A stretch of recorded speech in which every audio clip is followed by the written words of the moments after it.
How about this? Guess you know where we're going next? Oh, I can't wait. We're going inside the bedroom. I mean, this is why you're not FCC regulated, my friends. We are going inside the bedroom of the Bone Lady. Oh, look at that. Bone Lady, what's up with this mystic haze you have sitting in front of us? I have no idea. Last week I was on my iPad and you guys couldn't hear me. Now I'm on my iPhone and I don't know, maybe there's spirits around here in my bedroom or something. It could be. Spirits of the bedroom. Hey, you know what, Bone Lady? How about just take your thumb and try to clean off the lens? This is my trick for the day. That's what we're trying to do. Okay. Well, my lens is cracked because I dropped my iPhone, of course. Oh, maybe that's what it is. There might be a crack on your lens right there. That might be the thing. Okay, what were you doing that you cracked your lens? What else is new? Hey, listen, I just have something funny. You know, you could see some guy waking up. He's all tired from watching the game yesterday, all excited, getting his coffee, thinking, hey, I'm going to check in, see what the guys are saying about the game, and this is what he sees.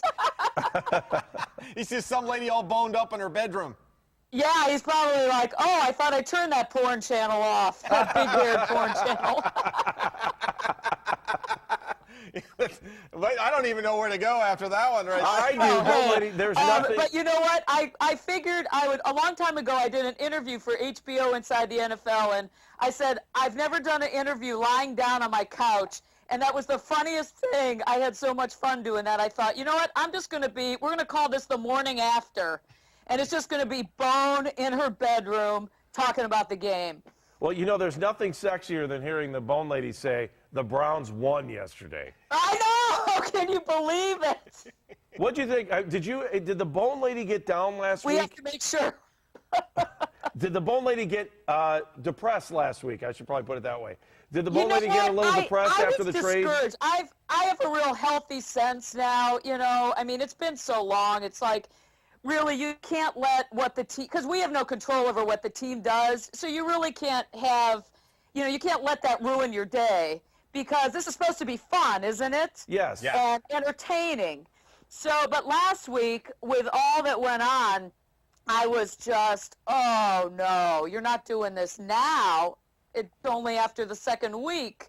So it's a long season. So I didn't know what to expect. But I have to tell you, Tell us. my, beehive wigs off to Coach Chud, because what he got that team together, and you know what? It's a lesson for all of us about adversity. Like, do the best you can with the circumstances that you're dealt. And he did. And he put in a positive effort. And I think it really showed amongst the team. Like, they bought in. And, they thought of themselves like, hey, yeah, we are good enough. We can go out there and, maybe whatever their personal views with about Richardson being traded or not, they all came together. And to me, that's what a real team is about. And it's dealing with that adversity and going out there. And so my hat is off to Coach Chud, because he pulled it out. He motivated those guys. I mean, to me, that's the deciding factor. He got the best out of his players, and isn't that what coaching is? That's right. All right, Bone Lady, thank you. It's always a pleasure to be hanging out in bed with you. Anytime, guys. Hey, go Browns. This has been fun. I was highly entertained yesterday. Finally, it's been years since I've been highly entertained. Outstanding. Bone Lady, thank you. We appreciate it. We'll talk to you next week. Guys, take care. All right, Thanks, call back Bone. in. Bone Lady. She's the best. I mean, she's the absolute best. The morning after, I mean, oh, my goodness. She's right, though. Can you imagine somebody logging on or, downloaded the MobileCast to your iPhone for the first time or your whatever, your Android? You put that on, you see this hazed woman in a beehive with sunglasses. You're thinking, did I download the right thing to my phone? What is going on here? That's awesome. But that's part of this. That's what we said. It's going to be wild. It's no holds bar. Again, there's no FCC regulations here. This is where you truly can come to celebrate, to vent. And again, if you're going to Skype in, if you could, Skype in from where you watch the game. I know a lot of passionate Browns fans because I've seen pictures on their Facebooks and their Twitter accounts of where they watch the game. And there's a lot of people that just decorate the heck out of their basements or wherever it may be, their offices. And that's what we want to see. And that's for a chance for you to win the football here. Right now, though, I mean, Bone Ladies is as close as you get to a winner. But we're not done. We still got a long ways to go. We got another hour. But you know, I want to see what it looks like because I know a lot of Browns fans have a lot of paraphernalia, so we want to see that as well. 216-431-3820. I got to go to Eric, the referee, here for a second. Eric, who's on Skype too? We got Craig Lyndall. Oh, Craig. All right. Craig, hang on. I'm watching what's going on here. Craig, what are you doing? I'm watching. You have a second camera there? Yeah, 1 second. I want to show you where I am. I'm about to punch you, Craig. Check this out. I saw the other one. I saw his. This is Craig Lyndall from Waiting for Next Year. Where Oh, are you? that's outstanding. I'm in lovely Virginia Beach. Wow, that's awesome. Whose mansion did you sneak into while they were away on vacation? Using it. No, you're good. Is this a house you're staying at down in Virginia Beach? Yes, yeah, whole family rented, and I'm here talking to you on Skype about the Browns, which we watched yesterday. What did you think of the game yesterday? It was Oh. Breaking up a little bit. Oh. Ain't nobody got time for that. Oh. Yeah, that's tough. We'd hit them all. Craig, just one more shot of the pool. We're having trouble with audio, so just give us one more shot of the pool. Maybe we'll just hang on to this for 1 second, and we'll remember that the weather is starting to turn here because we went into fall yesterday. But one more shot of the pool because we're having audio problems with you. So there Sorry, it guys. is. Oh man. On vacation with Craig. Oh, Craig. Go jump in the pool, Craig. Let's see. Yeah, just put your phone down and jump in the pool. Yeah, just put that down. Let's see you go right in that thing full clothes. Do it for a Browns win. You can do it. Wow, look at If I could prop it up, I would. That's awesome. See, now you come All loud right. and clear. Are you going to be there next Monday or no? No, I'll be back. Oh, that's too bad because we were going to have you do it poolside next week. Oh, that's outstanding. That really is. All right, sorry about the audio, guys. It's all right. No worries. And we'll make sure we read you all the time, though, on Waiting for Next Year. Thank you, Craig. Bye, guys. Excellent Thanks, job. Craig. Good job, Craig. All right. Oh, that was kind of cool. That was kind of a. Really cool. I saw it in the monitor. It was before you took it. I'm like, where is that? I know. Well, first I couldn't figure out who it was because I'm like, why are we looking at this pool? I was trying to figure out what we're. Somebody going with. calling us from Cali? I mean, we just never know. We have no idea which way this thing's going to go once we get going. Again, if you're Skyping in today, you've got a chance to win this football. We're going to give it to you for the best Skype. It's a Sam Martigliano. It's a Roger Shinway, who's also going to join us in a few moments, who played for the Browns there from 99 to 02, and Tayshaun Gibson from the current team. So you can see the Sam signature right there. I'll just put it right there. I've never seen you look so good, Mike. You're That's not the only outstanding. one that said that. On the phone, 216-431-3820. 216-431-3820. Talking about this great Browns win, and we're going to end up going back out to Josh Cribbs, who's going to give us his first ever Cribbs Notes. Hi, Josh. Welcome back. How you doing, guys? Good. All right, let's talk about your Cribbs Notes. So things that you got out of the game yesterday that you jotted down, and, I mean, this doesn't get any better. Cribbs Notes. Definitely, guys. You know, most importantly, that defense, the defensive line that they put together. You know, I wrote down there, I'm like, wow, this defensive guys, all the guys, different guys, you know, young guys, older guys, they brought in the D tackle, you know, the outstanding pass coverage, you know, from the D line, 6 sacks, 8 quarterback hits. I mean, you got the secondary doing all pro consistent coverage from Joe Hayden. You know, he's shutting down, you know, that side. He's forcing all these 3 teams that came in that they've forced thus far to pick on Buster Screen, to pick on the other side. So he's essentially shutting down one side of the field. And when they do go at him, you see he's constantly breaking up passes. They try and double routes on him, anything they can to, you know, get some, you know, fieldage down the field on him, and it's not working thus far. You know, the offensive playmakers that came through and showed their, you know, their stuff. Josh Gordon being back in the game, in the mix. You see his big play capability, his sure hands. Chris Ogbonnaya, again, the passes out the backfield. He's constantly showing consistency. You see that they are a passing offense, that they need that third down back, that guy who can catch passes out the backfield. That's one reason they brought in McGahee. But as you see, Chris Ogbonnaya was more of a factor. Jordan Cameron, he's sure-handed in the red zone. They keep coming to that kid, and he keeps catching the football. He keeps making plays as he did last week before, and he's the guy. You know, you always wanted a sure-hand tight end, and that's happening for the offense right now.